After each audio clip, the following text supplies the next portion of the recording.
Assalamualaikum warahmatullahi wabarakatuh. Selamat sore. Selamat sore Pak Hadi dan selamat sore juga Pak Hamdi. Bisa kita mulai Waalaikumsalam, kali selamat ya? sore Bu. Sore Bu. Iya, selamat sore. Iya. Dan saya juga mengucapkan selamat datang ke Pak Agus. Kebetulan Pak Agus Junaidi juga join ini di Bapak. Terima kasih Assalamualaikum Pak. Rita. Ya mungkin saya sekalian ini ya sebelum kita mulai mungkin memperkenalkan sedikit ke rekan dosen praktisi Pak Hadi dan Pak Hamdi Reza. Jadi Pak Agus Junaidi ini adalah salah satu dosen yang kebetulan juga mengampu mata kuliah yang sama, sistem proteksi dan relay, tapi beliau lebih senior dibandingkan saya. Dan kebetulan sekarang Pak Agus juga menjabat sebagai Kaprodi atau Ketua Program Studi di S1 Teknik Elektro Universitas Negeri Medan. Mungkin karena ini adalah pertemuan perdana ya untuk program praktisi, dan kebetulan ini juga sebenarnya program praktisi ini yang saya daftarkan itu sebenarnya kelas saya, tapi uh, juga di program kita juga akhirnya mengajak juga mahasiswa adik-adik dari kelas yang sebelahnya ya Pak Agus ya. Tapi sebelum kita mulai mungkin ada sepatah dua patah kata ini motivasi dari Pak Agus terlebih dahulu Pak Agus. Karena ini adalah perdana kita buka program ini Pak Agus untuk mata kuliah ini. Silakan Pak Agus. Baik, terima kasih Bu Astrid. Assalamualaikum warahmatullahi wabarakatuh. Selamat siang. Waalaikumsalam. Terima kasih. Salam kenal Pak Adi. Saya Agus Junaidi Pak Adi dan tim. Salam kenal Pak. Di Rita ini salah satu dosen yang memiliki potensi yang tinggi dalam memajukan proses pembelajaran di universitas. Kita bersyukur adik-adik mahasiswa Bu Rita hadir dan tim dosen muda lain hadir. Jadi banyak gebrakan yang bisa. Salah satunya adalah menyikapi program MBKM, di program kebijakan pemerintah. Di salah satu programnya itu praktisi mengajar. Jadi banyak perbedaan nanti yang bisa dia didapatkan, bahwa praktis ini kan menggeluti aktivitas secara fokus, kegiatan kerja. Jadi pengalaman kerja nanti bisa di-sharing, kemudian praktis ini juga tentu langsung terlibat dalam penyelesaian masalah real. Saya dapat informasi dari Bu Rita, Reja adalah salah satu praktisi dari BUMN PLN Pak Reja ya, Pak Adi ya, Pak Adi dari PLN ya. Iya Pak. Ya, iya Pak. Pak Adi, kalau di Sumatera Utara saya juga sering terlibat dengan kawan-kawan di PLN, ya, General Manager PLN ya, karena saya di Sumatera Utara juga sebagai dipercaya menjadi Dewan Pakar Masyarakat Ketenagalistrikan di MKI wilayah Sumatera Utara, jadi sering bersinergi dengan PT PLN wilayah. Hingga adik-adik mahasiswa ini harus benar-benar mengikuti nih program yang dijalankan dalam kebijakan MBKM dalam salah satu program praktisi mengajar. Jadi ini kesempatan yang jarang bisa terjadi. Karena apa? Karena ya kan Bu Rita, lulusnya payah nih.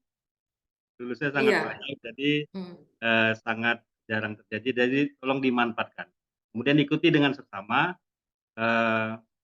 diperhatikan dengan seksama. Kalau bisa pakai laptop, jangan pakai HP yang Zoom ini. Yang mati-matikan kamera nih saya akan print nanti.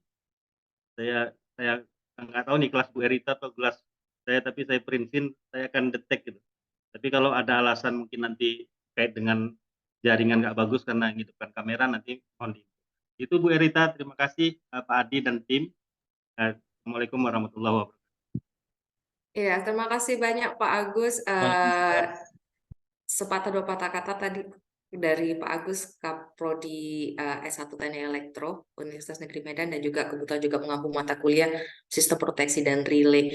Mungkin tanpa berlama-lama kali ya, jadi untuk secara teknisnya itu nanti langsung kita serahkan saja ke Pak Muhammad Hadi Putra dan Pak Hamdi Reza. Jadi adik-adik sekalian, Pak Hadi dan Pak Hamdi ini sebenarnya kita ini adalah satu alma mater dulu, di S1-nya di Teknik Elektro Universitas Andalas.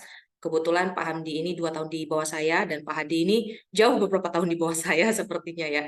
Jadi mungkin nanti untuk perkenalan lebih detail, mungkin nanti sebelum perkuliahan dimulai, mungkin Pak Hadi atau Pak Hamdi mungkin akan memperkenalkan sedikit mengenai background education beliau, kemudian juga pengalaman kerja beliau sebelum nanti masuk ke materi yang akan disampaikan. Jadi sepenuhnya saya serahkan langsung ke Pak Hadi dan Pak Hamdi. Ya, Pak Hadi dan Pak Hamdi. Dan untuk adik-adik, terutama untuk kelas saya, silakan diikuti dengan seksama. Kalau bisa ini selama Zoom, ini tolong untuk account-nya itu namanya itu diganti dengan menggunakan nama masing-masing ya. Oke, saya serahkan sepenuhnya ke Pak Hadi dan Pak Hamdi. Mungkin Pak Agus ada lagi yang mau disampaikan, kita serahkan aja langsung ya Pak Agus ya. Ya, sudah cukup, Bu. Oke ya, terima kasih banyak. Baik Pak Hadi dan Pak Hamdi, silakan. Baik, terima kasih sebelumnya kepada Bu Erit sama Pak Agus ya Pak. Dan selamat datang kepada kawan-kawan ya dari Universitas Negeri Medan angkatan 2020 ya, Iya Pak. 2020. Ya mungkin kawan-kawan umur kita nggak jauh beda ya. Saya angkatan 2012. Berarti berapa tahun itu? 8 tahun. Ya. Jadi mungkin nggak usah panggil Bapak. Jadi eh, materi kita hari ini mungkin tidak terlalu formal ya kawan-kawan. Artian kalau ada pertanyaan boleh nanti langsung dipotong ya. Jadi nggak usah terlalu kaku. Karena kalau kaku nanti apa namanya nggak dapat kan materinya karena pertemuan kita cuman minimal 3 kali pertemuan. Dan mudah-mudahan di kesempatan lain kita bisa banyak pertemuan karena untuk proteksi ini kan eh, cukup banyak ya materinya. Karena minimal kawan-kawan bisa ngambil di semester 6 ya. Nah, artinya di semester 6 ini kan udah mulai fokus mau ambil skripsi ya. Nah, jadi sangat banyak tugas akhir itu yang berkaitan dengan sistem proteksi. Nah, jadi pertemuan yang sangat singkat ini mohon dimaksimalkan. Dan seperti yang Pak Agus sampaikan, kalau bisa pakai laptop. Jadi untuk pertemuan pertama nggak masalah ya, pakai HP karena di pertemuan pertama ini mungkin kita review sedikit dulu tentang teori dasar proteksi dan di pertemuan selanjutnya yang kedua nanti harus pakai laptop karena kita praktek ya, langsung praktek dengan etap. Nah di grup kan udah saya buat polling ya, siapa yang udah pernah pakai etap itu ternyata kawan-kawan dari semuanya itu belum ada yang pernah coba ya pakai etap ya. Belum ada ya. Tapi udah tahu ya itu apa etap itu ya. Udah pernah dengar ya. Nah, artinya emang aplikasi etap ini emang nggak pernah diajarkan di materi kuliah emang. Saya sendiri pun waktu kuliah otodidak. Otodidak dan emang kalau teori udah paham kita gampang belajar etapnya. Karena dasarnya itu di teorinya dulu. Mungkin izin share screen ya kita mulai untuk apa materi. Nah, kelihatan ya kawan-kawan? Kelihatan Ya. Pak. Oke. Jadi Kelihatan, nanti Bang. ya, jadi nanti kalau kawan-kawan nggak ngerti, ketika saya menerangkan langsung aja tanya, nggak masalah. Ya, jangan terlalu kaku. Yang penting kawan-kawan itu paham. Berulang-ulang pun tidak masalah. Ya, saya akan coba menjawab semampu saya dengan ilmu yang saya miliki dan mungkin kalau ada salah nanti dikoreksi dari Bu Edit sama Pak Agus juga yang udah senior ya. Jadi untuk pertemuan pertama nama saya itu sebelumnya Muhammad Hadi Putra yang diamanahkan untuk mengisi materi pada kelas praktisi mengajar mata kuliah sistem proteksi dan delay. Nah, ini biodata singkat.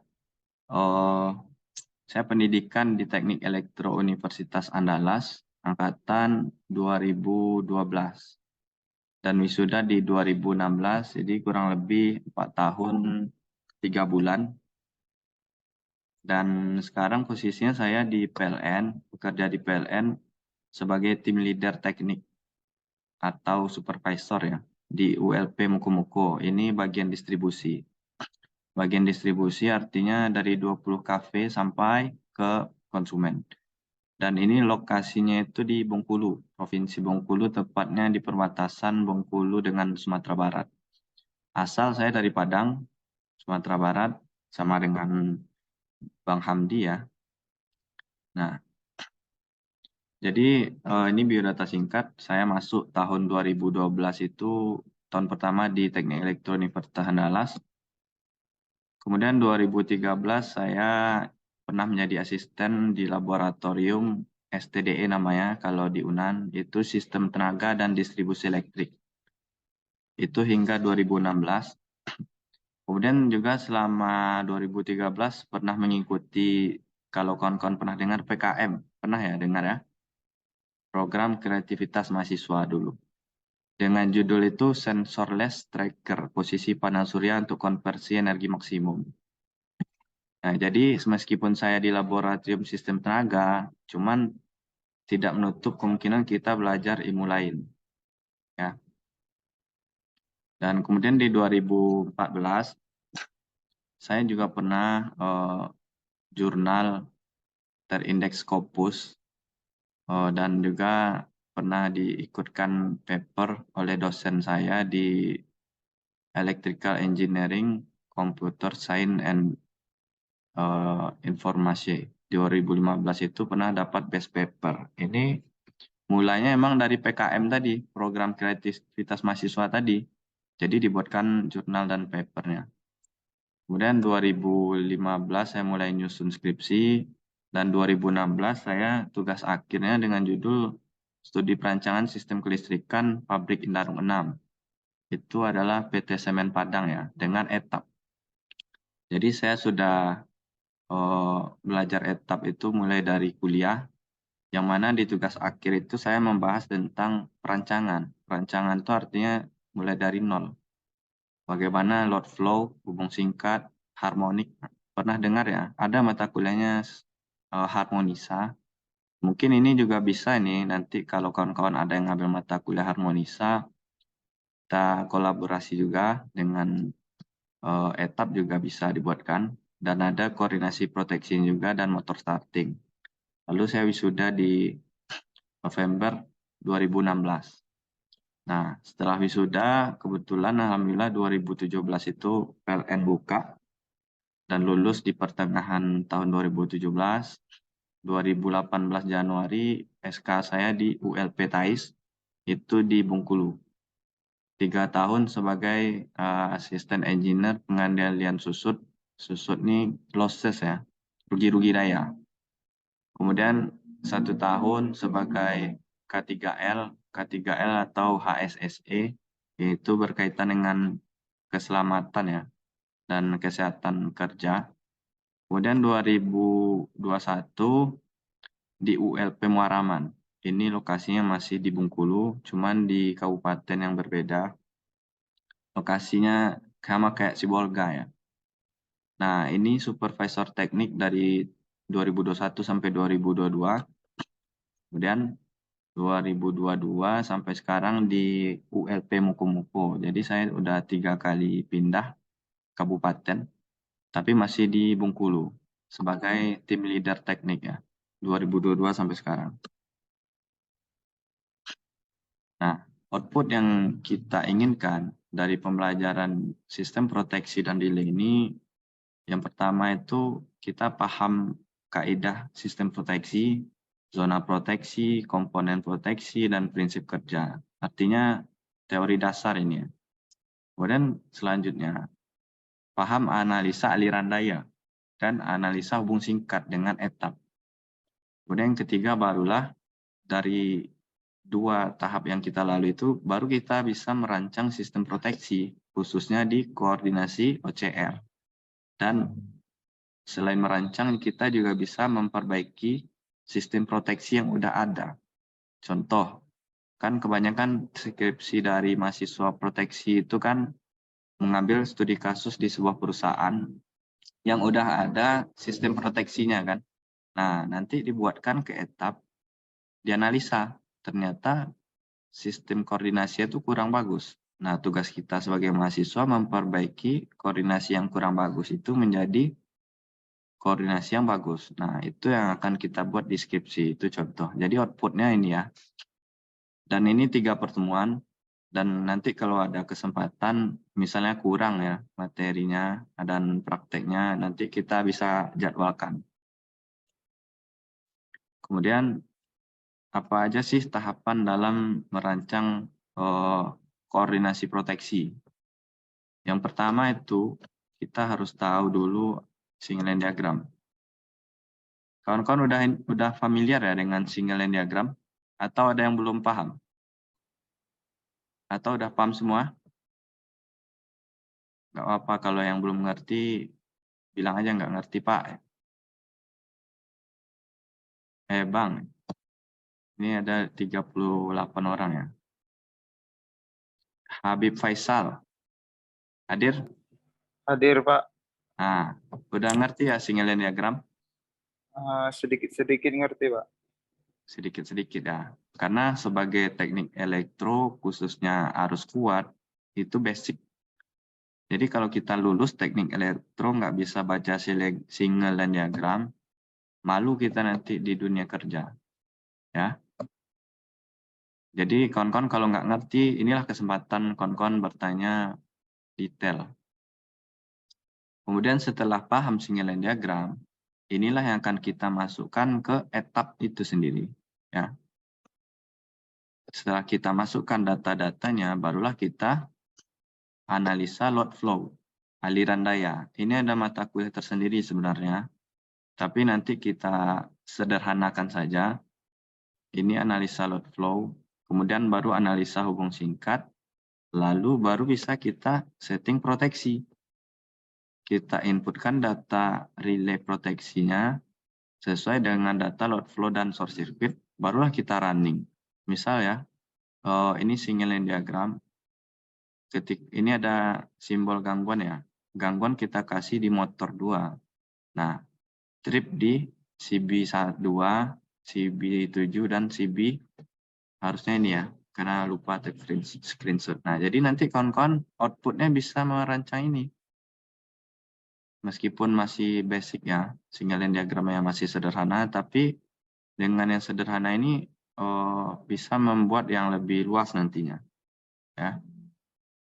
Bahkan kawan-kawan selagi kuliah bisa mengerjakan proyek-proyek dari dosen. Kebetulan dulu waktu kuliah saya mengerjakan proyek listrikan Indarung 6. Nah, dulu itu emang belum ada yang paham etap, dan saya di labor itu otodidak emang. Jadi dengan bekal ilmu yang otodidak dan belajar bertanya-tanya ke senior, jadi kita dipercayakan untuk merancang sistem kelistrikan. Dan itu bisa untuk menambah uang jajan kita sewaktu kuliah ya. Nah, jadi kawan-kawan minimal harus bisa etap. Kalau bisa dari semester awal kita belajar. Meskipun nanti di deskripsi kan banyak, ada Dixilent nama aplikasinya, ada bisa pakai MATLAB, etap, dan lain-lain sebagainya. Cuman yang familiar sekarang digunakan itu yang banyak itu memang etap ya. Dan harga etap ini kan crack ya. Harga etap itu ratusan juta aplikasinya. Dan kalau versi mahasiswa kampus nanti ada diskon tersendiri ya. Oke. Sampai sini ada pertanyaan nggak kawan-kawan sebelum kita masuk dasar teori? Bang, dari tadi pembahasannya etap Bang. Apa sih etap Bang? Mungkin kan kawan-kawan ada yang belum tahu. Silakan, nggak usah ini malu-malu kalau bertanya. Nah, itu kita panggil random ya. Rona Ahmad. Mana hadir? Pas, Bang. Pas? Pas, Bang. Kok pas? Lanjut dulu, Bang. Oh, lanjut dulu. Iya, Bang. Ya. Oke ya. Jadi nanti di akhir kita ada kuis ya kawan-kawan. Kuis berhadiah menarik ini. Biar nggak terlalu kaku ya ini ya. Karena online ini membosankan ya biasanya ya. Jadi kita buat setidak membosankan mungkin ya. Oke, lanjut. Dasar sistem proteksi. Mungkin ini kan udah belajar dari awal mata kuliah dengan Bu Erit dan Pak Agus. Nah, ini single line diagram sederhana. Ini bukan single line diagram ya sebenarnya. Ini gambaran, kan ada simbol-simbolnya kan beda ini. Nah, kalau single line diagram kan dalam bentuk diagram yang satu garis. Nah, kawan-kawan harus bisa dulu menjelaskan dari awal listrik dibangkitkan sampai nyampe ke rumah. Nah, secara sederhana listrik itu dibangkitkan melalui pembangkit listrik tenaga air, diesel, gas, dan macam-macam. Nah, itu outputnya adalah untuk menggerakkan di pembangkit generator ya. Jadi generator itu berputar, sisi rotornya maka akan menghasilkan energi listrik. Nah, itu ada mata kuliah tersendiri. Kalau di kami dulu dasar konversi energi nama mata kuliahnya. Jadi setelah dibangkitkan, nanti dinaikkan tegangannya menjadi kalau di sini 500 kV ya. Oleh trafo namanya step up. Lalu dikirimkan ke sutet. Nyampe di trafo gitet. Tegangan ekstra tinggi diturunkan lagi jadi 150 kV. Lalu di 150 kV ini ada industri yang menggunakan tegangan 150 kV. Contohnya pabrik semen Padang itu 150 kV. Kemudian kalau pelanggan rumah kan 220 ya. Berarti kan dari 150 diturunkan dulu ke 20 kV. Nah, di sisi 20 kV inilah yang bagian distribusi. Wilayah kerja saya dan Bang Hamdi. 20 kV ini keluaran GI sampai ke rumah-rumah. Nah, ada perusahaan industri yang menggunakan 20 kV. Jadi dia langsung dari 20 kV ini ngambil 20 kV.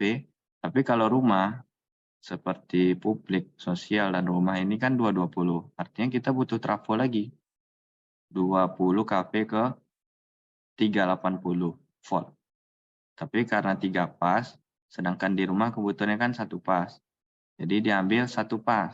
Nah, 380 kalau jadikan 1 pas kan 220 ya. Dari mana data angkanya? Nah, itu ada teorinya. Ya. P3 pas sama dengan P1 pas akar 3 ya.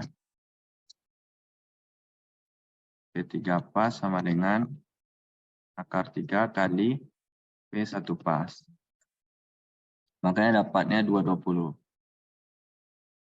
Ini paham semua ya kawan-kawan? Gampang ya ini ya.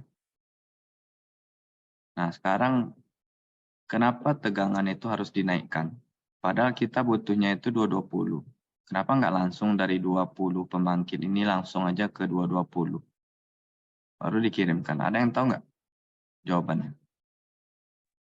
Karena izin Pak. Siapa? Perkenalkan dulu nama. Rahul ya? Oh, ya makasih Bang. Perkenalkan nama saya Rahul Manurung Bang. Ah ya.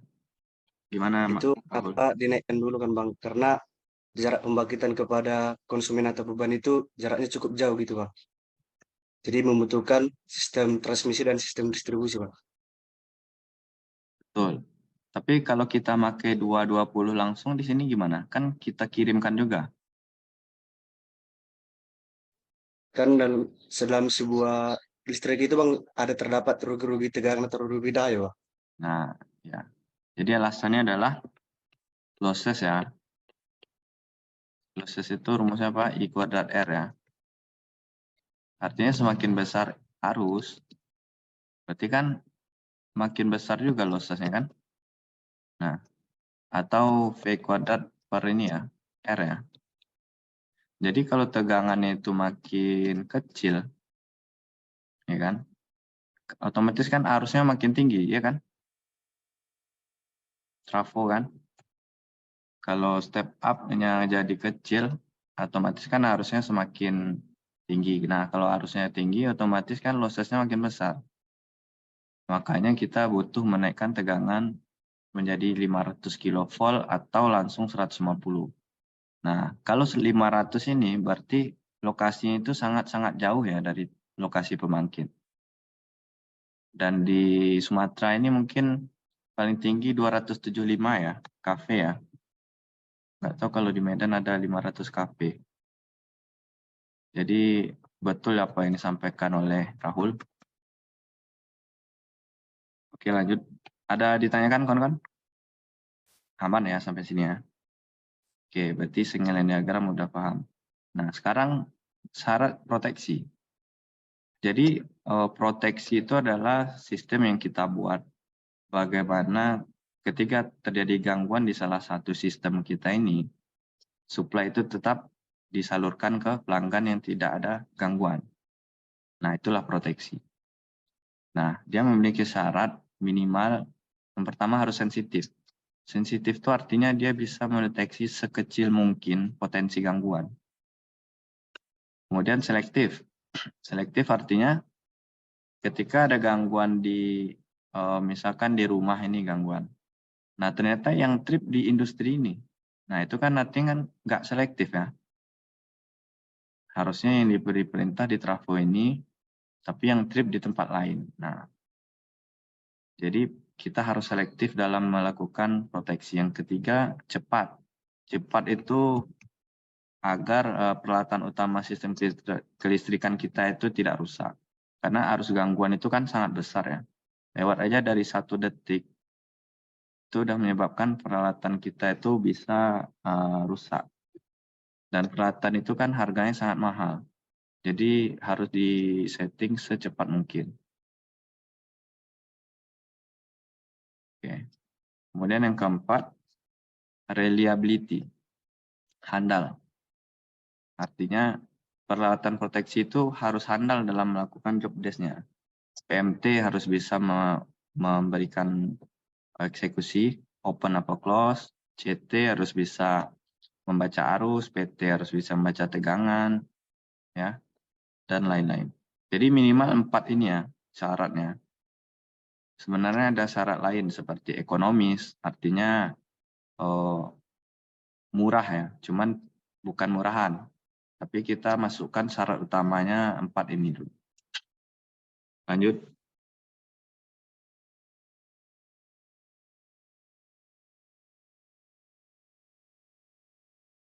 Nah, sekarang kita memproteksi dari apa? Apa sih yang menyebabkan kita harus melakukan proteksi? Itu sangat banyak ya, kawan-kawan. Ada petir, ada pohon, ada pekerjaan atau penggalian, bahkan hewan. Ini ada data di Bali ya. Di Bali itu gangguan listrik 380 kalinya itu diakibatkan oleh layang-layang.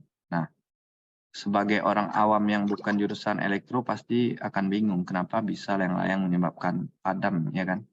Nah, itulah tugas kita sebagai anak teknik elektro untuk menjelaskan kepada masyarakat bahwa meskipun pohon itu sifatnya bukan menghantarkan listrik, tapi kalau udah di sisi 20 kV bahkan 150 kV, dia bisa menghantarkan listrik. Nah, jadi sebelum kita menjelaskan kepada masyarakat awam, tentu kita dulu yang paham. Nah, ini contoh di Bengkulu ya. Ini ada monyet ya. Nah, jadi di sini bisa dilihat kalau hewan itu tidak bisa kita tebak ya. Apalagi monyet seperti ini. Nah, coba kalau monyet yang di video ini menyentuh aja salah satu kabel dan dipegangnya kabel yang tengah dengan yang pinggir itu udah menyebabkan padam, ya kan?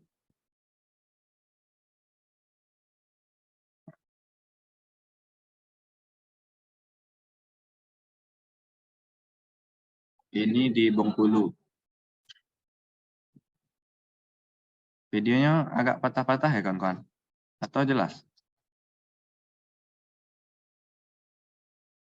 Jelas, Bang. Jelas ya, enggak patah-patah ya? Oke, kita lanjut.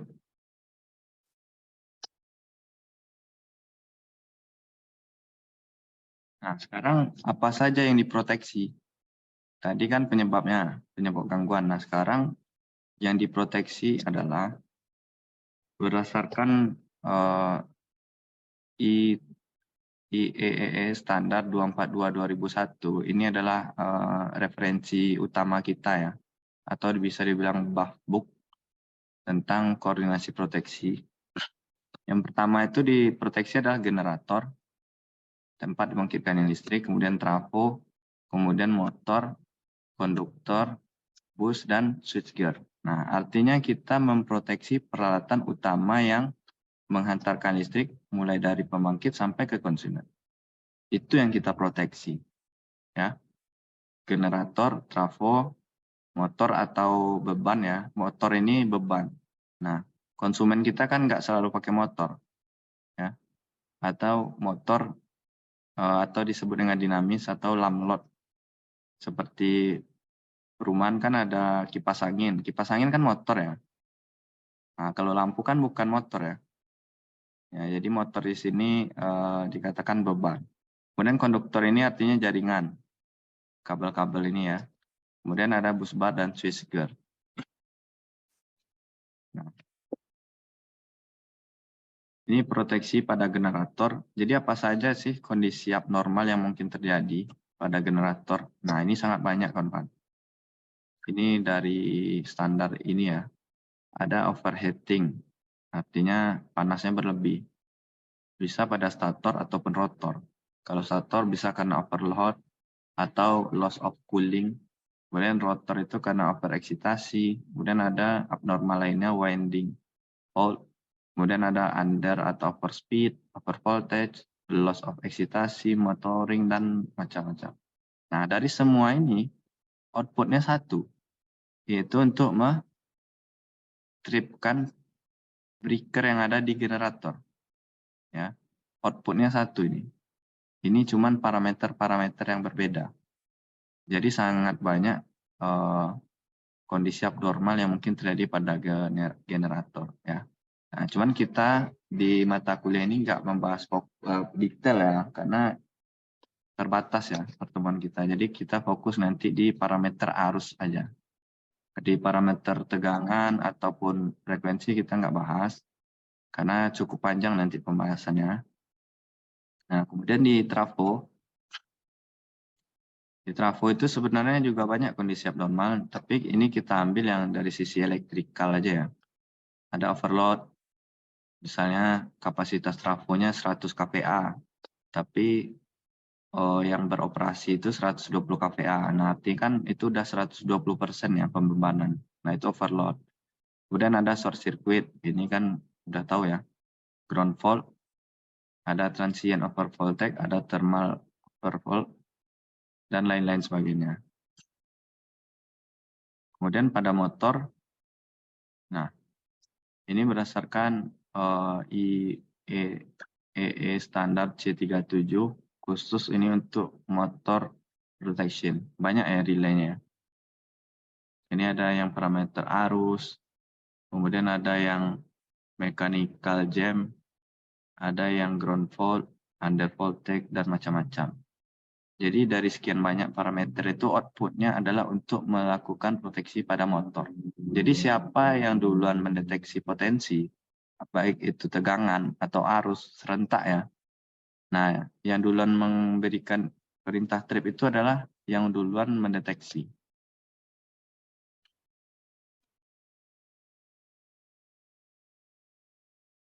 Nah, sekarang kita lanjut ke zona dan koordinasi proteksi. Sampai sini ada yang bingung? Atau ingin bertanya? Silakan. Kita nggak usah buru-buru. Yang penting kawan-kawan paham dulu apa yang disampaikan. Jelas ya, kawan-kawan? Ada 39 orang. Jelas ya? Oke, lanjut. Zona proteksi dan koordinasi proteksi. Jadi ini ada single line diagram sederhana.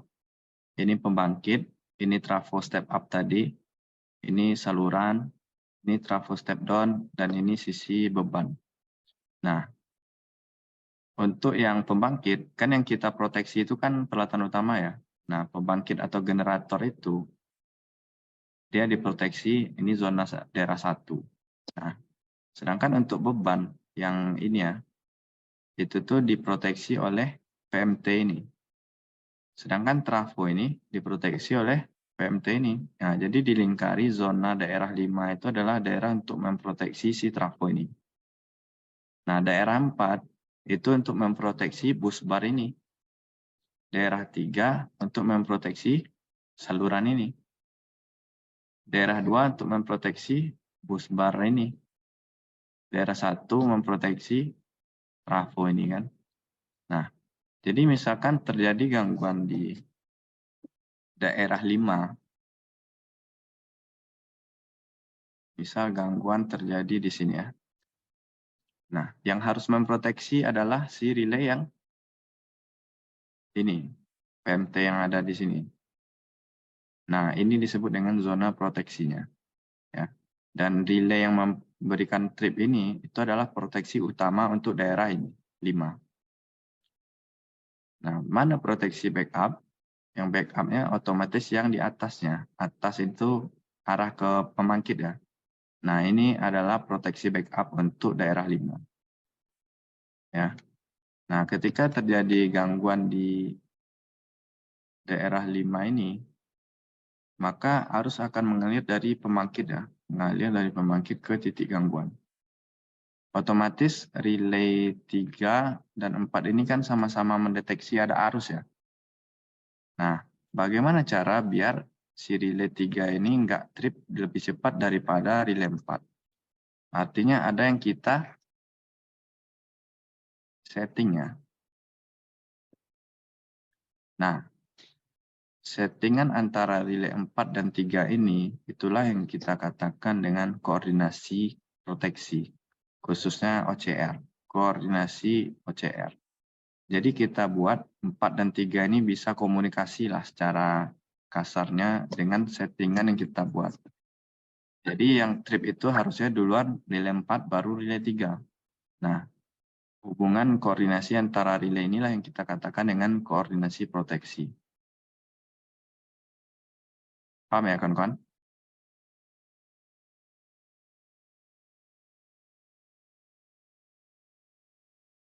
Ada yang nggak paham? Boleh ditanyakan sebelum kita lanjut.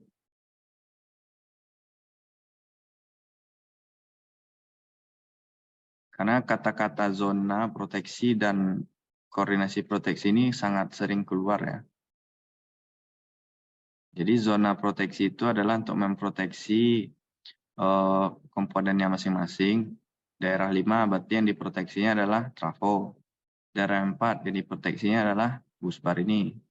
Daerah 3 adalah saluran. Daerah 2 busbar, daerah 1 trafo dan generator. Oke, lanjut.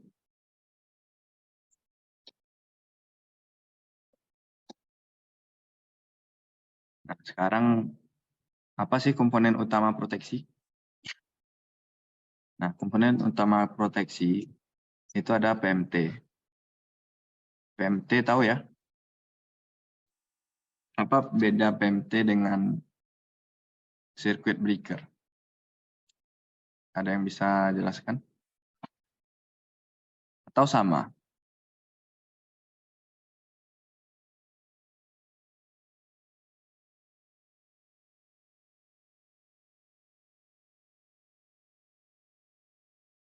Jadi PMT itu bahasa Indonesianya, pemutus ya.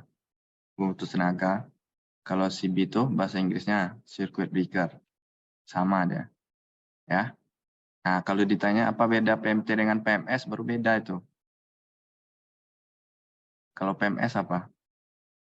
Pernah dengar ya? Kenapa ketawa Rahul ini?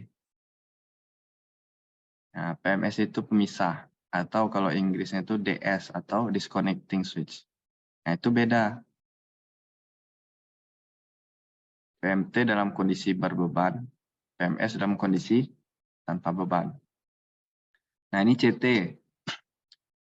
CT itu adalah sama kayak trafo, cuman bedanya adalah ini mengkonversi arus menjadi lebih kecil. Otomatis tegangannya yang naik kan. Sedangkan ini PT atau trafo tegangan, ini trafo arus. Kalau ini mengkonversi tegangan yang tinggi jadi yang lebih rendah. Kemudian ini relay. Kemudian ada supply DC. Nah, prinsip kerjanya sederhana. Ketika terjadi gangguan di sisi jaringan, maka ada arus yang mengalir. Nilainya besar. Nah, karena arus yang besar itu, nggak mungkin kan relay ini langsung mendapatkan arus ribuan. Nah, itulah fungsinya CT. Arus yang besar di sistem itu dikonversi menjadi yang lebih kecil dalam satuan rasio kan. Nah, kalau rasio misal 100/5, artinya 5 ampere di sistem itu adalah 100 ampere di CT. Kebalik ya. 100 ampere di sistem berarti 5 ampere di CT. Lalu setelah dicek ternyata si CT ini mengkonversikan arus. Nah, dia cuma mengkonversikan arus ya. Relay inilah yang fungsinya mendeteksi apakah arus yang mengalir itu disebut gangguan atau bukan. Nah, bagaimana caranya si relay ini tahu? Nah, itulah yang akan kita setting. Setelah dia katakan, oh ini ternyata gangguan, karena lewat dari settingan kita. Barulah dia memberikan perintah trip ke PMT. Barulah si PMT ini melakukan kerjanya untuk melakukan open. Itu kurang lebih sederhana seperti itu. Kalau mau yang detailnya mungkin ada dibahas di mata kuliah Bu Erit ya. Ada tripping coil dan semacamnya. Tapi secara umumnya seperti itu. Nah, ini supply DC ini sebenarnya bukan komponen utama proteksi ya. Karena relay ini kan suplainya bisa AC. Dan juga PMT DC ini kan juga bisa suplainya internal. Artinya DC ini bisa kita katakan bukan komponen utama ya untuk proteksi ya. Dan lanjut. Nah, apa aja sih jenis-jenis gangguan hubung singkat? Nah, seperti yang udah jelaskan di awal tadi, penyebab mati lampu itu kan banyak ya. Ada petir, pohon, hewan, dan macam-macam. Nah, semuanya ini akan menyebabkan hubung singkat namanya. Short circuit.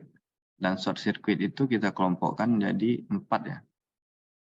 Pertama ada gangguan 3 pas.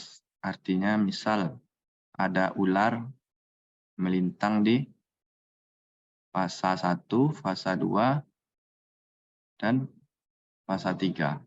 Ya. Lintang ya. Nah, berarti 3 pas gangguan. Kemudian ada gangguan fasa-fasa. Artinya monyet yang loncat tadi ya, dia pegang fasa tengah dengan fasa pinggir aja. Nah, itu gangguannya dia. Fasa-fasa. Kemudian ada fasa-fasa ke tanah.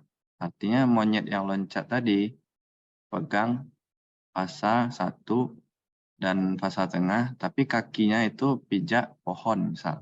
Atau mijak tiang, bracket ini yang besi ini. Nah, itu jadinya fasa-fasa ke tanah. Kemudian ada fasa ke tanah. Ini contohnya pohon ya, pohon nyentuh ke jaringan. Bahkan di tempat kami itu cicak bisa menyebabkan gangguan. Nah, mungkin kawan-kawan tidak percaya ya, bagaimana bisa cicak. Jadi di tiang listrik ini kan ada isolator ya. Isolator tuh tingginya berapa paling? Paling 20 cm ya. Itu udah tinggi 20 cm. Jadi cicak itu nempel kakinya di besi yang panjang ini sama bracket. Nah, tangan itu sampai ke ujung isolator. Bayangkan berapa panjang cicak ya kan. Jadi kabel itu kan nggak selalu di atas isolator. Isolator tahu ya kan? Nah, isolator itu kan ada piring-piringan ya. Mungkin ada 4 sela kan. Nah, kabel itu kan nggak selalu di atas. Kalau jaringannya kan miring, ada sudut, kan kabel itu nyangkutnya kan di sela-sela piringan. Jadi cicak itu sampai di kabel itu. Itu lebih dari 1 hari mencari gangguannya nggak ketemu. Karena setiap kita kasih supply, trip ya kan. Nah, cicak nggak angus dia. Jadi nempel dia tuh, kuat dia. Kalau pohon mungkin kan langsung gosong. Nah, ini kenapa entah aneh ya cicaknya itu mungkin tokek mungkin ya, agak besar kan. Jadi sampai 3 kali dikasih supply itu trip tetap. dan dia tetap bertahan di situ, nggak hangus dan nggak gosong. Nah, kalau kita kasih tahu ke orang awam, mungkin dibilangnya PLN mengada-ngada mungkin ya. Nah, tapi secara teori emang gitu. Pernah kejadian di Jawa waktu pohon sengon yang buat padam transmisi, yang padam satu Jawa, ingat nggak tahun berapa ya? Nah, itu kenapa bisa seperti itu? Karena yang kena pohon itu bukan jaringan distribusi, tapi saluran transmisi, suplai utamanya itu. Itulah yang menyebabkan padamnya itu sangat luas. Dan kalau pembangkit itu udah padam, ada namanya cold start. Artinya kalau udah padam total itu untuk menghidupkannya kembali itu butuh waktu. Nah, karena pembangkit itu kan kapasitasnya besar, itu bisa berjam-jam. Ya. Sama kayak kalau kita isi angin, kan diengkol dulu ya, mesin kompresor itu. Nah, kan butuh waktu itu kan. Nah, kalau di pembangkit sama, butuh waktu juga untuk menghidupkan itu dan masuk ke sistem. Nah, itulah yang membuat padamnya lama. Kalau untuk ponsengonnya mungkin eksekusi nggak sampai sejam. Tapi untuk menormalkan kembalinya yang lama. Ya. Sampai sini ada pertanyaan terkait gangguan hubung singkat? Oke, lanjut ya. Nah, sekarang kenapa sih bisa arus gangguan itu angka nilainya sangat besar dan beda-beda? Jadi ini ada single line diagram sederhana. Ini ada pembangkit dan katakanlah ini udah dinaikkan tegangannya jadi 150 kV ya. Kemudian ada trafo distribusi dari 150 jadi 20 kV dan di sini kita ada relay 1 dan PMT ya, relay, PMT dan CT, dan ada relay 2, relay 3, relay 4. Artinya ini antara bus 2 ke 3 ini ada jarak, bus 3 ke 4 ada jarak, bus 4 ke ujung ini ada jarak, dan di ujung itu ada beban dengan daya dengan arus 200 ampere. Nah, ketika terjadi gangguan di sisi ini, relay 2 ya. Nah, maka arus itu akan mengalir sebesar 5.400 dari pembangkit. Mengalir ke titik gangguan. Otomatis relay 1 dan relay 2 itu akan mendeteksi ada arus yang mengalir sebesar 5.400. Sama besarnya. Nah, sekarang siapa yang akan trip duluan? Harusnya kan trip relay 2 dulu ya. Baru relay 1. Nah, ini nanti kita di pertemuan ketiga kita bahas tentang settingan. Sekarang konsep dasarnya dulu. Ya. Nah, ketika ada gangguannya di titik 3, maka arus juga mengalir sebesar 2.600. Ini dengan jenis gangguan yang sama ya. Kita katakan ini gangguannya itu 3 pas. Artinya ada ular. Cuman yang pertama ularnya itu di titik 2, lebih dekat ke pembangkit. Maka arus yang dikirim dari pembangkit 5.400. Tapi kalau ularnya di titik 3, yang dikirim dari pembangkit itu 2.600. Dan kalau di titik 4, kalau di titik 4 maka yang dikirimkan itu 1.400. Nah, sekarang pertanyaannya kenapa bisa arusnya beda-beda? Ada yang bisa jawab nggak? Ini jenis gangguannya sama ya, cuman jaraknya beda. Ada yang bisa jawab? Silakan. Nggak usah malu-malu. Bisa nilai bonus nanti.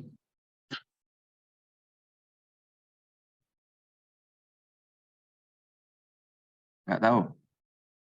Oke, sekarang coba saya jelaskan. Ya. Nah, ini ada rangkaian listrik sederhana dari single line diagram kita. VB ini adalah generator. Kemudian ada beban. Bentar ya. Kita hapus. Nah. Yang R ini adalah beban yang 200 ampere ini. beban kan punya hambatan ya. VB ini adalah pembangkit, sedangkan jarak antara VB sampai ke R ini adalah penghantar dari pembangkit sampai ke beban. Nah, ketika terjadi gangguan di titik 4, katakanlah ini short connection ya. Kira-kira besar impedansi yang di sisi titik 4 dibandingkan titik R, mana yang lebih besar impedansinya? Nah, ini yang tersort ya. Kan hubung singkat ya, Kak. Itulah maka namanya hubung singkat. Karena di jaringan itu terhubung singkat dari fasa ke tanah. Nah, yang dilingkari dua ini antara Z4. Artinya di titik gangguan 4 ini, mana yang lebih besar hambatannya dibandingkan dengan R? Kira-kira.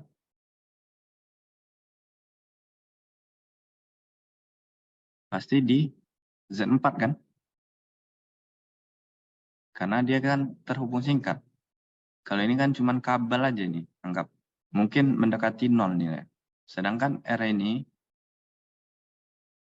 ada hambatannya, makanya arusnya itu 200 ampere. Ya. Karena rumus dasar hukum Kirchhoff bahwa I sama dengan V per Z ya. Nah, artinya semakin besar Z, maka I-nya semakin kecil ya. Tapi kalau semakin kecil nilai Z-nya, maka I-nya semakin besar kan. Nah, itulah yang menyebabkan kenapa arus hubung singkat di sisi titik 4 ini sangat besar nilainya sampai 1400. Nah, sekarang kenapa di titik 3 ini 2600 lebih besar lagi? Karena titik hubung singkatnya adalah di sini, misalnya di sini. Nah, jarak dari pembangkit ini sampai ke titik 3 ini kan lebih dekat dibandingkan jarak antara pembangkit ini sampai ke titik ini kan. Kalau jarak makin dekat berarti impedansinya gimana? Makin kecil apa makin besar? Makin kecil ya. Nah, karena impedansi yang makin kecil otomatis I-nya itu V per Z-nya juga makin besar. Makanya I-nya makin besar. Dan seterusnya mendekati semakin dekat ke pembangkit maka arusnya akan semakin besar. Ya. Jadi itu yang menyebabkan kenapa arus itu bisa nilainya itu sangat besar ketika gangguannya dekat ke pembangkit dan sangat kecil ketika makin jauh dari pembangkit. Itu untuk jenis gangguan yang sama ya, 3 pas ya. Nah, kalau gangguannya itu 2 pas atau 1 pas itu beda lagi.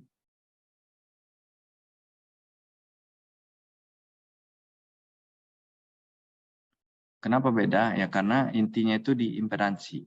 Jadi kalau 3 pas itu impedansi yang dipakai cuma Z1 namanya. Ini belajarnya di urutan komponen simetris. Z1 yang dipakai. Nah, kawan-kawan nggak usah bingung rumusnya dari mana, ini udah ada di buku ya. Nah, ketika gangguannya itu 2 pas, artinya 2 pas itu yang monyet tadi ya. Nah, yang dipakai adalah Z1 tambah Z2. Otomatis kan impedansi I2 dengan I3 ini kan lebih besar I2. Makanya harusnya lebih kecil daripada I3. Dan I1 ditambah dengan Z0. Artinya makin kecil lagi. Jadi dari 4 jenis gangguan ini tadi, maka arus paling besar itu adalah di 3 pas. Di titik lokasi yang sama ya. Dan paling kecil itu adalah arusnya 1 pas ke tanah. Ini secara teori. Nah, nanti di pertemuan selanjutnya kita lihat di etap. Bagaimana sih mensimulasikannya itu. Dan apa sih fungsinya bagi setting proteksi.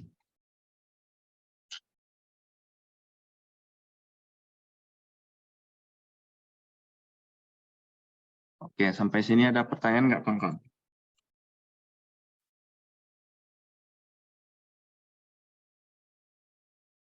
Bang, izin bertanya, Bang.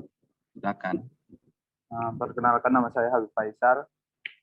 Kan gini, Bang. kalau di lapangan kan ada dia sambungan untuk menggunakan kabel kan. Terus sambungannya ngepong gitu Bang. Kalau nilainya sama di etap kan berbeda itu Bang. Misalnya. Ya, Gimana cara ngatasinya Bang kalau menggunakan etap? itu pertanyaannya sangat bagus ya. Bahkan di kabel itu ada yang ukurannya 70 disambung dengan ukuran 240 atau macam-macam. Jadi kan impedansi dari saluran yang 70 mm diameter dengan yang 240 kan beda ya. Jadi kalau Faisal ya, kalau Faisal mau di etapnya, ya kita buat detail seperti itu. Bisa, tapi jadinya apa? Sangat banyak kan mau dibuat kan? Dan butuh data yang lebih kompleks kan? Jadi hal-hal seperti itu bisa diabaikan, Faisal. Karena efeknya terhadap analisa kita itu nggak terlalu signifikan. Jadi yang penting itu nanti tegangannya. Ya. Jadi kan impedansi itu outputnya kan tegangan kan? Tegangan kirim dan tegangan terima kan? Drop tegangan kan outputnya kan? Salah satunya kan apa namanya tadi? Yang kopong itu ya? Atau namanya bottleneck. Nah itu kan outputnya akan menyebabkan drop tegangan. Karena impedansinya kan beda. Nah kita cukup ukur aja tegangan ujung dan pangkal di lapangan. Itu yang kita buat di etap. Jadi kita dalam merancang etap itu nggak terlalu kaku. Dalam artian bisa kita akali, intinya kita dapat tegangan yang diinginkan di lapangannya sama dengan di etap. Ya, karena kan library etap itu kan sangat banyak tuh, ya kan? Impedansi yang kita input itu kan kadang nggak sesuai juga dengan di lapangan kan. Kadang kabel A3C di lapangan udah 10 tahun kan impedansinya bisa berkurang kan. Nah itu kan nggak real juga. Artinya cukup kita sesuaikan misalkan tegangan ujungnya 20,5 kV. Nah kita buat di etap harus ketika running itu 20,5. Kalau di etapnya cuma 20,3, nah hitung dulu mismatch-nya, tahu mismatch ya? Nah mismatch-nya itu di bawah 5% nggak? Kalau masih di bawah 5% bisa kita katakan udah akurat. Ya, kan aliran daya kan yang Newton-Raphson kan itu kan. Tapi kalau mismatch-nya itu sampai 50%, misal di lapangannya 20 kV, pas di running di etapnya ternyata 10 kV. Nggak bisa kita analisa. Sangat jauh. Nah, kita cek data kita. Gitu. Oke, Oke Bang. Makasih Bang. siap. Faisal udah pernah coba etap berarti ya? Kemarin itu Bang, dikit-dikit Bang. Nah, apa? Tapi di polling yang di grup itu buatnya apa? Belum atau sudah? Belum Bang. Malu-malu berarti ya? Iya Bang. Ya nggak apa. Penting kawan-kawan ada kemauan untuk ini ya, belajar ya. Oh, ada pertanyaan yang lain?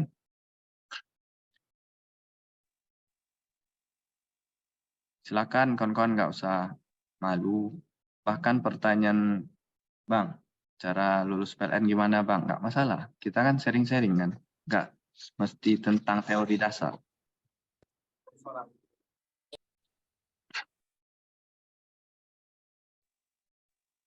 Izin bertanya, Bang. Silakan. Rara ya. Silakan Rara.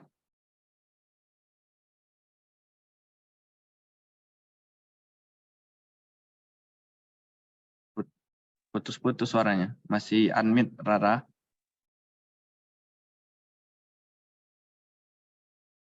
Atau diketik aja di ini, chat. Izin bertanya, Bang. Oh, siapa nih? Andre. Rara Nabila, Bang. Oh ya, silakan.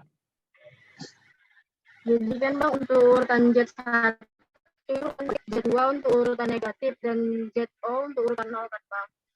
Jadi di sini Bang bagaimana cara mendapatkan nilai real untuk jet 1, jet 2 dan jet 0. Dan ada beberapa ini sudah menjadi ketetapan kan Bang untuk mendapatkan nilai realnya gitu Bang di lapangan bagaimana prosesnya. Terima kasih Bang sebelumnya. Ya, pertanyaannya ini sebenarnya lebih ke teori ya. Karena praktisi mengajar nih sebenarnya teori dasar sebenarnya ke Ibu Erit ya. Cuman saya coba jawab semampunya. Nah, kalau di lapangan, tentu kita lihat template ya, Rara. Misalkan kabel kita itu apa? A3C.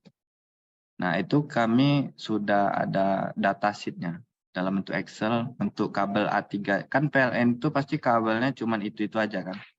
Nah, kabel itu kami udah ada datasheet berapa Z1-nya, Z2 dan Z1 kan nilainya sama kan? Di teori kan? Iya Bang. Nah, kalau Z0 itu di apa namanya di datasheet kabel tuh harusnya ada. Jadi tinggal dikalikan aja dengan jarak. Yang penting di lapangannya tahu jaraknya berapa. Ya, tapi kalau ya pengen real lagi, terpaksalah kita ukur impedansinya sepanjang saluran itu ya kan. Cuman kan nggak mungkin kan. Nah, gitu.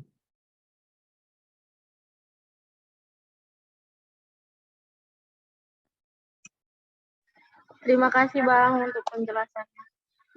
Ya, sama-sama. Udah jam 4 ya. Nah, sekarang kalau ada pertanyaan, masih ada nggak pertanyaan satu lagi?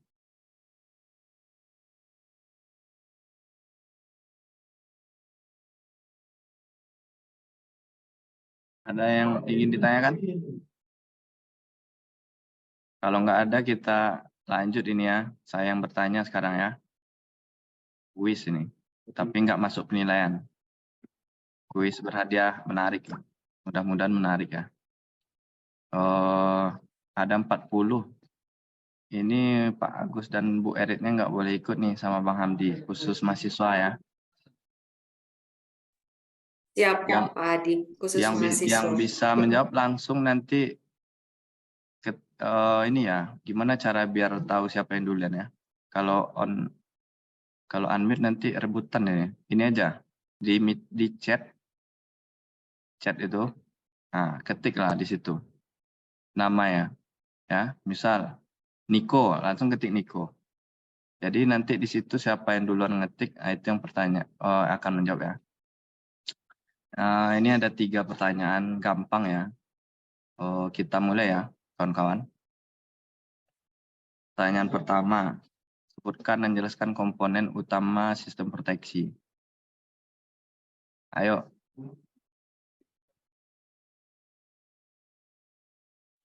Gampang itu. Nah, ayo Rahul. Silakan Rahul. Baik, terima kasih Bang. Adapun jenis-jenis komponen utama dari sistem proteksi itu tadi adanya tadi PMT atau pemutus, kemudian ada CT, kemudian ada relay dan ada PT, dan yang terakhir itu ada tadi supply station. Itu Bang.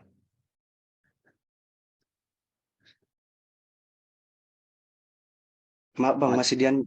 Coba jelaskan secara sederhana aja apa itu PT, apa itu CT relay, apa prinsip kerjanya gitu kan.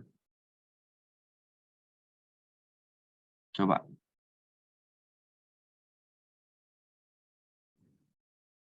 Tadi yang pertama itu kan Bang, PMT itu merupakan sebuah pemutus Bang. Ketika yang dimana tadi itu PMT bekerja ketika ada perintah dari relay.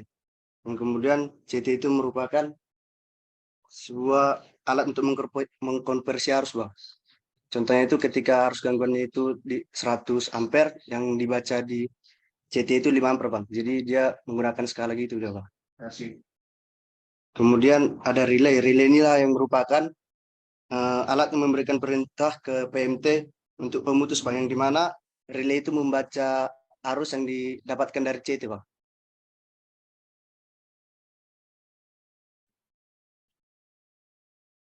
Kira-kira dari kawan-kawan jawaban Rahul bisa kita katakan udah sempurna?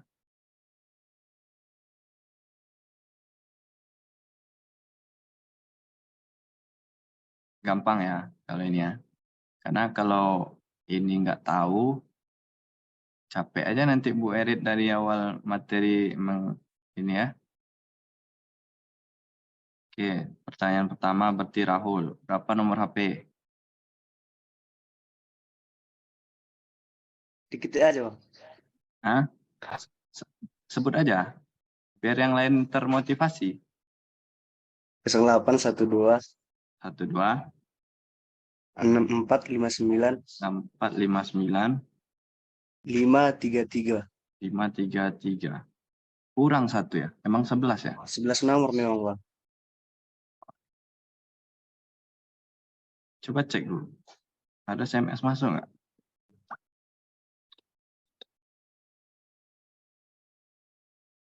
Ada bang dulu. Ada.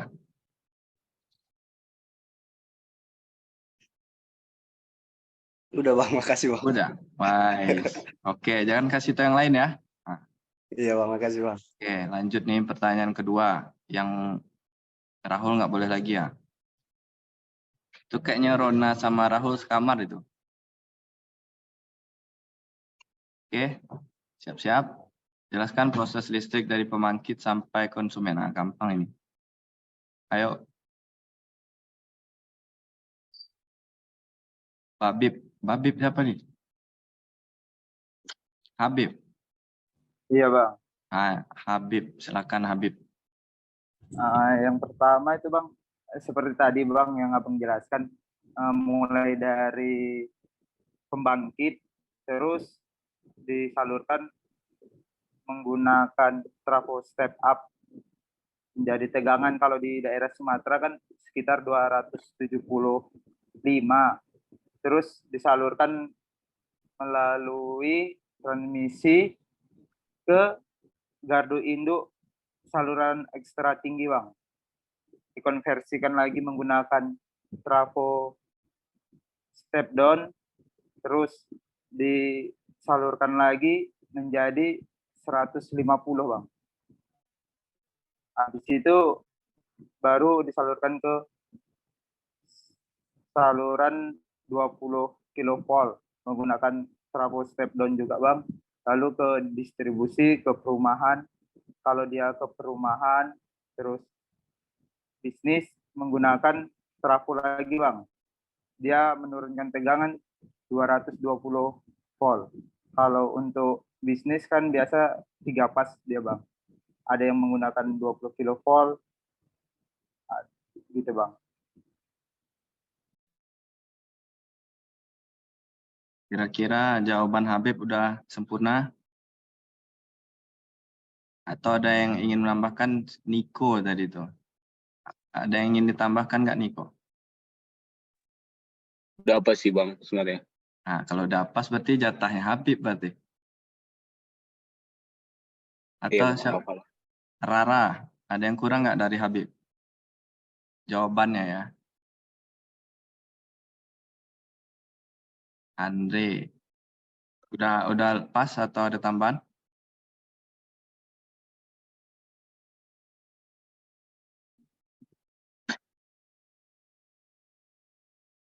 Pas ya.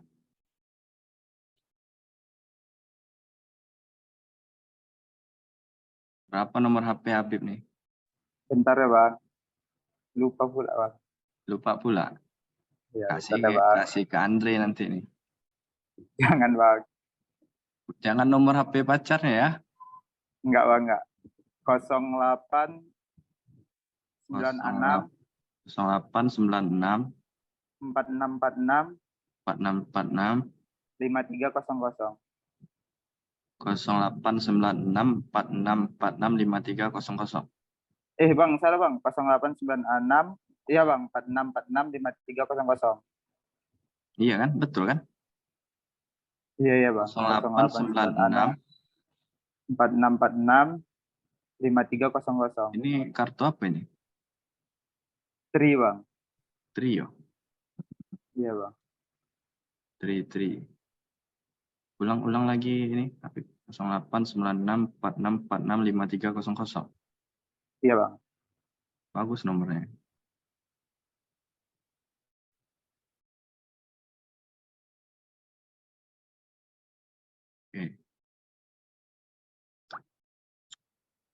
Ada SMS masuk nggak?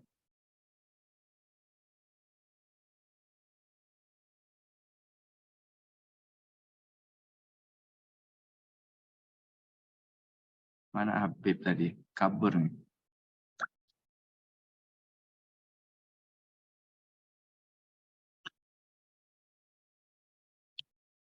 Oke, lanjut dulu ya. Pertanyaan ketiga. Siap-siap, ini yang terakhir ini. Ya. Ketik nama di chat. Oke.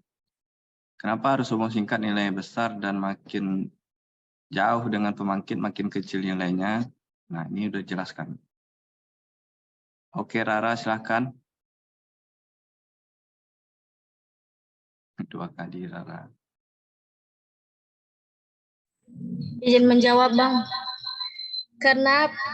Kenapa harus hubung singkat semakin nilainya semakin besar dan semakin pembangkit semakin kecil nilainya? Karena semakin jauh dia, semakin banyak rugi-rugi yang terjadi pada proses penyebaran.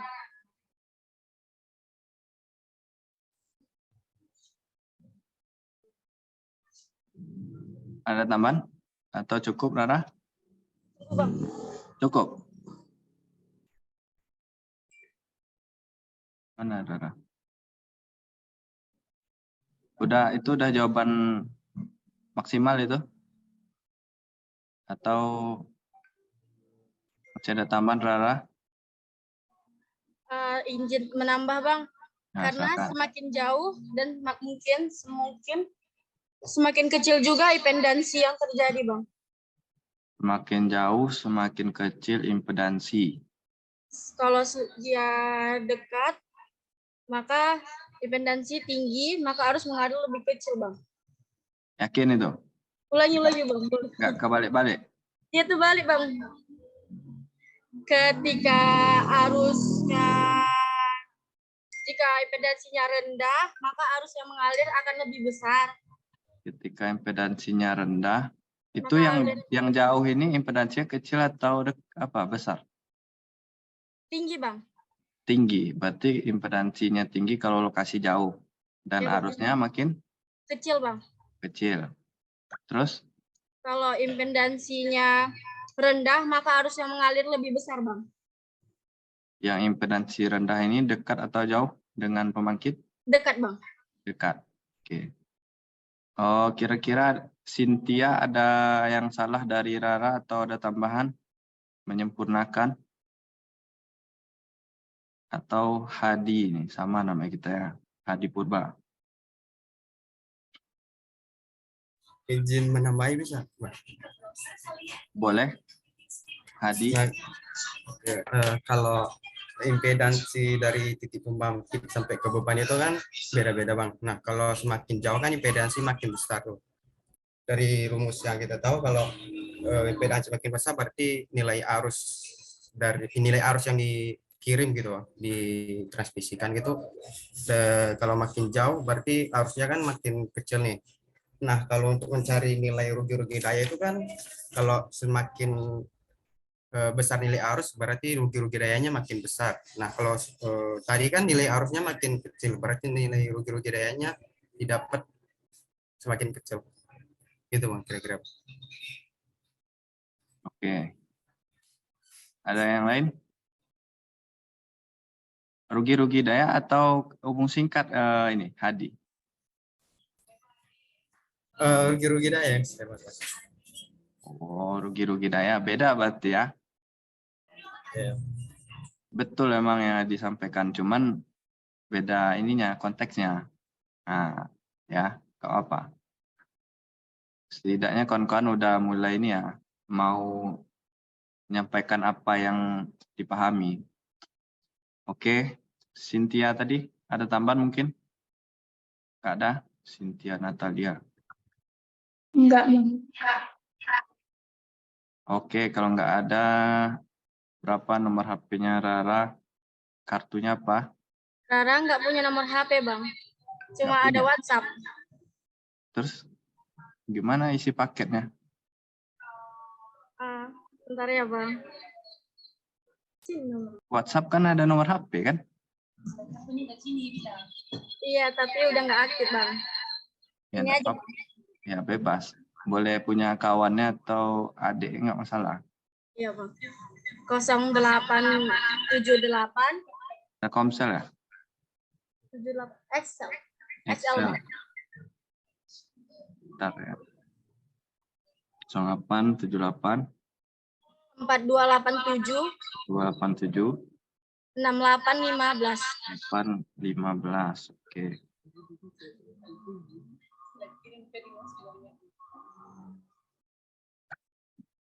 Oke.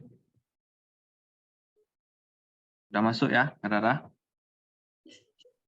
Makasih ya, Bang. Ya, sama-sama. Mungkin pertemuan kita cukup dulu ya kawan-kawan, karena jam 3 sebenarnya kan waktu sholat kita kan mepet ya. Harusnya kita mulai jam 2, biar bisa kita lebih lama kan. Jadi untuk pertemuan selanjutnya, nanti kita sepakati aja. Kira-kira di hari Jumat jam 2 bisa nggak? Khususnya kelasnya Bu Erit ya. Hari Jumat jam 2 ada kuliah lain nggak? Izin bang, ada bang. Ada. Praktek bang. Praktek ya? Bang, kalau kira-kira Sabtu pagi bisa, Bang? Sabtu pagi bisa bang. Sabtu pagi. Abangnya nggak bisa nih. Di hari Senin sampai Jumat coba.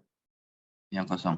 Oh, Jumat jam-jam 3 aja mulai, Bang. Kok apa, Bang? Tanggung, orang mau azan. Atau jam 4 kali habis sholat. Situ sholat jam berapa? Ini 3:30, Bang, sholatnya. Nah, jam 4 kita mulai. Bisa sampai jam 6. Cuman kalau sore kan kadang ini ya enggak fokus lagi takutnya. Bisa sih, Bang, kok Jumat jam 4, Bang. Atau ketua kelasnya ada nggak? Kelas proteksi ini. Kelas A. Siapa ketua kelas? Habib ya ketua? Si Aldi, Bang, Aldi Ahmad. Aldi. Nah, mungkin nanti kawan-kawan disepakati aja bersama. Nanti infokan aja di grup. Dicari kalau bisa Senin sampai Jumat ya. Dan di jam-jam, ya jangan jam-jam mepet mau azan dan istirahat kan. Minimal adalah selang waktu 2 jam. Kalau kawan-kawan bisa malam-malam kita. Siap bisa misalnya kan. Bebas. Pokoknya Senin sampai Jumat ya, usahakan ya. Untuk pertemuan kedua. Ya. Nanti infokan di grup. Dan pertemuan selanjutnya kawan-kawan harus kalau bisa Zoom-nya pakai ini ya. Laptop ya. Karena kita pakai etap. Ini bagi kawan-kawan yang ingin mempelajari etap aja. Bagi kawan-kawan yang nggak mau ya nggak masalah. Ya. Dan harus sudah install ya kawan-kawan. Nanti dibantu sama Bang Hamdi untuk installnya, bisa dilihat di YouTube-nya. Jadi pas pertemuan itu kalau bisa udah terinstall etap. Jadi nanti kan di laptop saya kan etap. Nah kawan-kawan otomatis kan harus 2 itu. HP untuk lihat Zoom-nya kan. Laptop untuk prakteknya.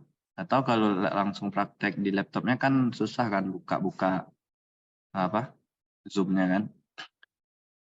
Nah, bebas sih nanti. Kalau kawan-kawan pengen di kelas, mana tahu bisa kan.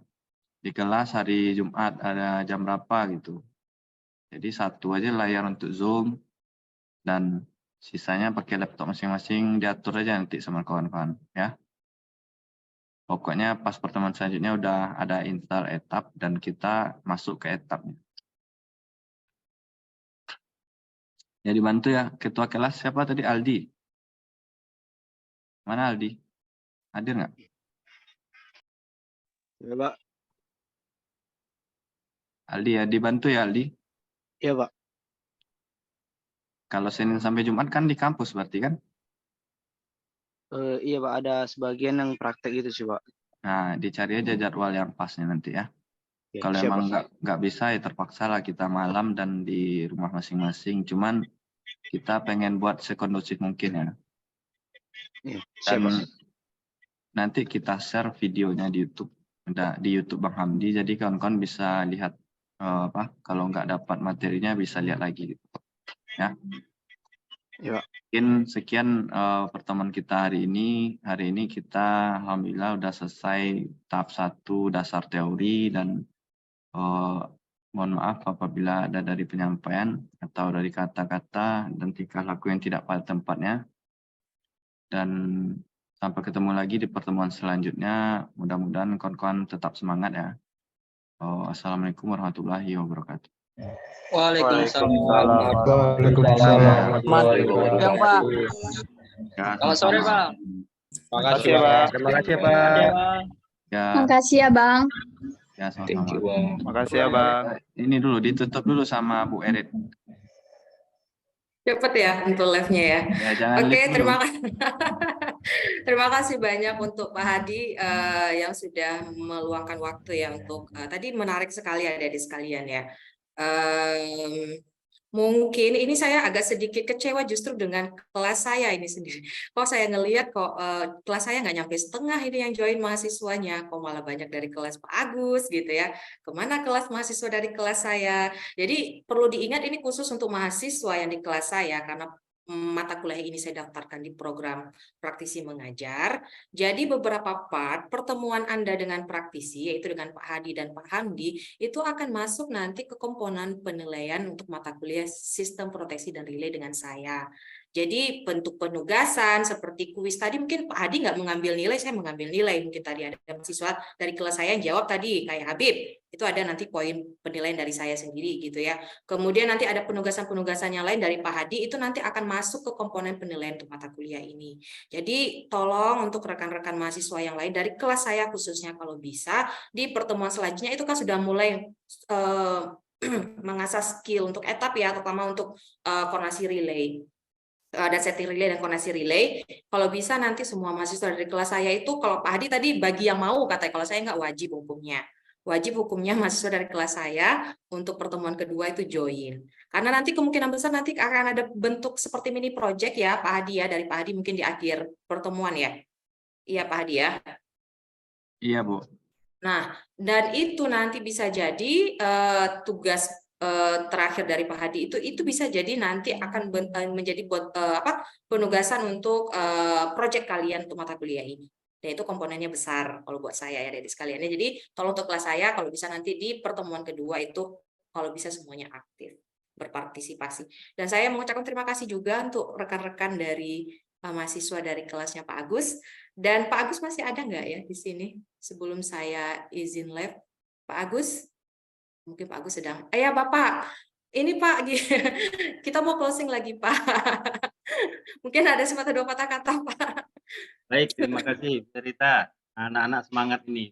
Dan dari Pak Hadi Putra ini jadi amal dari anak-anak. Amin. Terima kasih Pak Hadi. Di kelas Sama-sama, Pak. join lagi di pertemuan kedua karena itu sangat penting. Mahal itu, etap itu. Waktu saya di ITS itu bayarnya mahal itu. Ya. Jadi adik-adik harus join, wajib kata Bu Erita tadi wajib.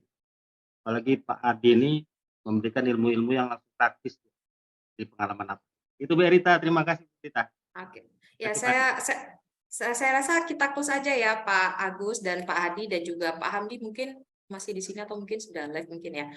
Saya mengucapkan terima kasih banyak terutama untuk dosen praktisi kita Pak Muhammad Hadi Putra yang sudah meluangkan waktu dan sharing knowledge dan juga pengalaman kerja beliau selama di PLN. Dan saya juga mengucapkan terima kasih untuk Pak Agus sebagai Kaprodi kita S1 Teknik Elektro dan juga partisipasi dari adik-adik sekalian. Saya mengharapkan mungkin untuk pertemuan kedua lebih antusias lagi, lebih aktif lagi kalau bisa, dan insya Allah kita ketemu lagi di pertemuan selanjutnya. Saya rasa cukup sekian. Terima kasih banyak. Kurang lebih saya mohon maaf. Assalamualaikum warahmatullahi wabarakatuh. Waalaikumsalam warahmatullahi wabarakatuh.